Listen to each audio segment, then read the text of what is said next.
Hello everyone, my name is Loco and welcome to some more StarCraft 2 Legacy of the Void. Today I'm going up against a guy known by the name of Virus, and he's going to be a Zerg player spawning on the other side of the map. Now, even though it is Zerg versus Zerg, I am opening up with a hatchery first just because I feel like it.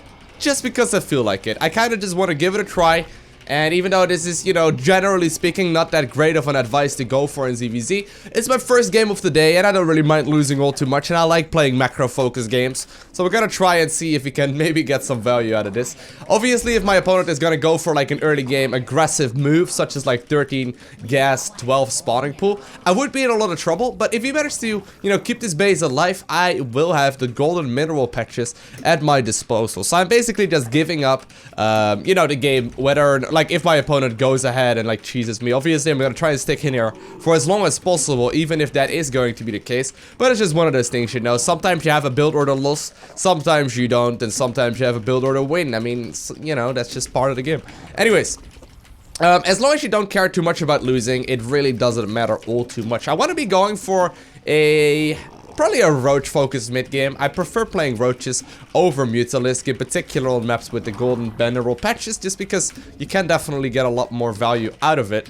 Gonna go ahead and get the Zergling speed, as well as 2 sets of Zerglings after starting up the 2 queens as well. Not gonna transfer any of the workers, we don't really need to worry about that. Just simply gonna move my units over once they spawn. So basically I'm rallying all of my workers right now to the mineral patches in the natural instead. And very shortly, we are going to add on a Baneling Nest as well. Alright. Here we go. Baneling Nest added on. And we know that our opponent also expanded, by the way, by seeing the edge of his creep. So we're just going to fly it out right about right there. Gotta keep an eye out on my opponent's third base, obviously. Don't really want to, you know, have that go up without my knowledge. And obviously, that's going to be right over there. So I'm going to actually move this dude over slightly and move this guy over towards the middle part of the map instead. So far so good. Gonna go for a relatively fast turret myself. Feel like that's most of the time worth it. We'll see. He added on a bunch of Zerglings here, but it's not too many. Okay then. I'll just go ahead and make some links of my own right now. So relatively greedy play, definitely on my end. Just gotta make sure that we, you know, make use of the income that we get here. So usually getting a third base at this point in time is alright. Obviously, we're gonna need a queen over there too. But so far, so good. Gonna do a little bit of scouting, hopefully. Want to figure out whether or not my opponent is playing more aggressive. For safety's sake, I'll go ahead and make a couple of Banes as well.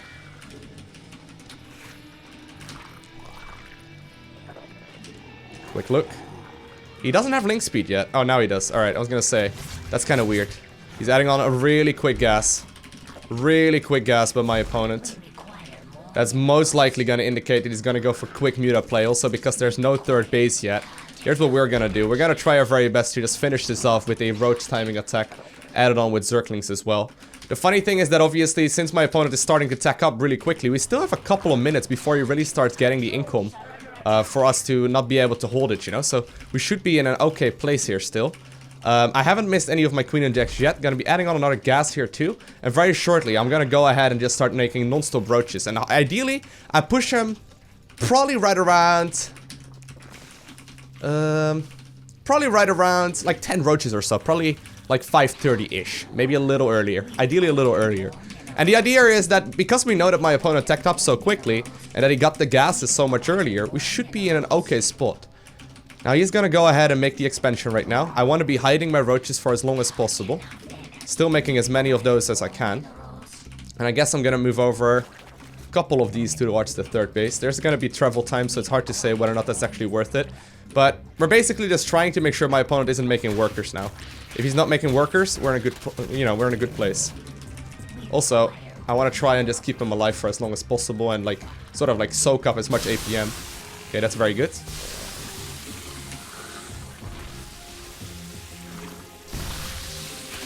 He's actually going Roaches? Interesting. Him going for such a fast lair sort of like threw me off there. I was assuming he was gonna go for quick, you know, quick mutas then himself. Gonna add on 5 Ravagers here. And probably gonna be droning behind actually. Now I think about it. Probably want to be droning behind here. Gotta keep in mind I got a big army here. Not gonna have any of my upgrades done anytime soon, but he's not gonna have Roach be done yet at this point in the game either. Okay.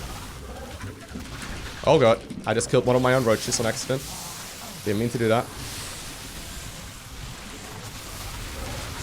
Very good. Adding on some units once again. And because my opponent teched up so quickly, his army is just really small. And the third base is also extremely vulnerable now. Because he's going roaches, a Muta switch is extremely unlikely. So I can just drone up here, get my own lair going, go for double upgrades.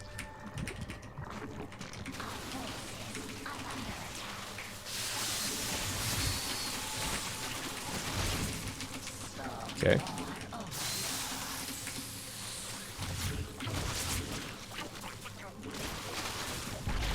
Very nice. So at this point, we practically force our opponent to go for some kind of all-in. I mean, I'm still making workers here. Oh no! That would suck. That sucks. That's really well done by him, actually. Good thinking on his feet. Really well done. He needs to get something done, and he knows it, right? He knows that he's got to get something done here in order to keep this, like, working for him. Actually, he's killing a lot more than I had anticipated here. I had vision on the minimap of these sort of moves, but I didn't actually notice it. At least I'm pretty sure I had vision. So that's actually a really solid move by him. All of a sudden, evening up that score a lot again. Alright then. We have to make sure we don't die to a, like, you know, a timing right now from my opponent, but I'm gonna have to make sure I replace the workers that I've lost. I'm also gonna be adding on a couple of roaches once again when I have... Or not a couple of roaches, sorry, a couple of ravagers here once again. I want to have at least 4 of them, so we can snipe down the overlords that are over here. And now we are done working, making workers once more. Okay, here the all-in comes. It's marching across the map. I have been rather greedy. But we're just making non-stop army here, setting up a concave. He's gonna have upgrade advantage for sure. He's got +1 attack and roach speed. Okay, this is fine. This is fine.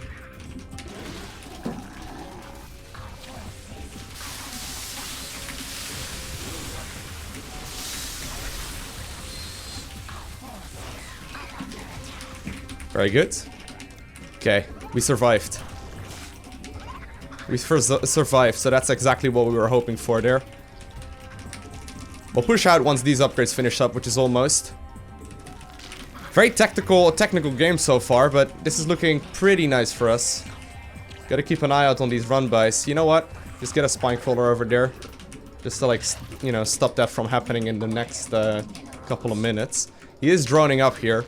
We've got double upgrades finished up ourselves, though. There we go. Well, they're finishing up right now.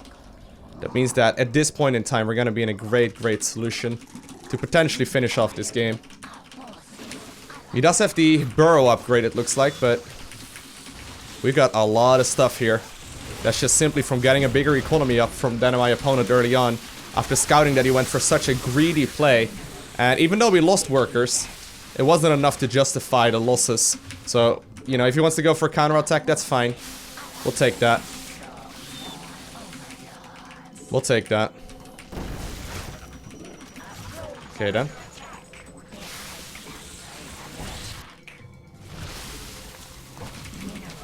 We'll send part of the army home. Just because he's everywhere currently.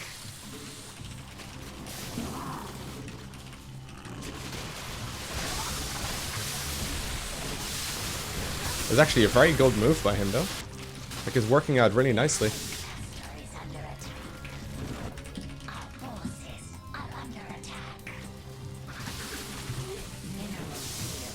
And my opponent does still say GG. So actually a very solid last-ditch effort.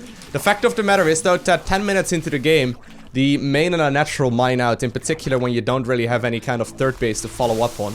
And he did a little bit of mining, like you see mine are still at least, well, they're starting to run out as well, but at least they were still relatively fresh. Actually, I got a little worried there in the end that my opponent did do some successful run-bys and potentially had a bit more than we could have been, you know, able to hold. But I hope that you guys enjoyed watching this game. Definitely a bit more of like a technical, micro-focused, roach-heavy Zerg vs Zerg. Taking risks, getting the economy going, and the main reason why I ended up taking the victory here is because we scouted that he teched up really quickly with getting additional gases, assuming that he was gonna go ahead and go for muta play, at which point you want to go for economy. But because he ended up playing roaches in 2 bases against 3 bases, it's obviously just going to be the fact that I had a lot more workers than my opponent did. So, hope you enjoyed watching. If you haven't already, hit the like button if you want to see more content like this. Hit the subscribe button as well, so you get a notification as soon as I upload more. And other than that, oh, no way. No way, there we go. And other than that, do not forget to smile, alright? And I'll see you in the next one.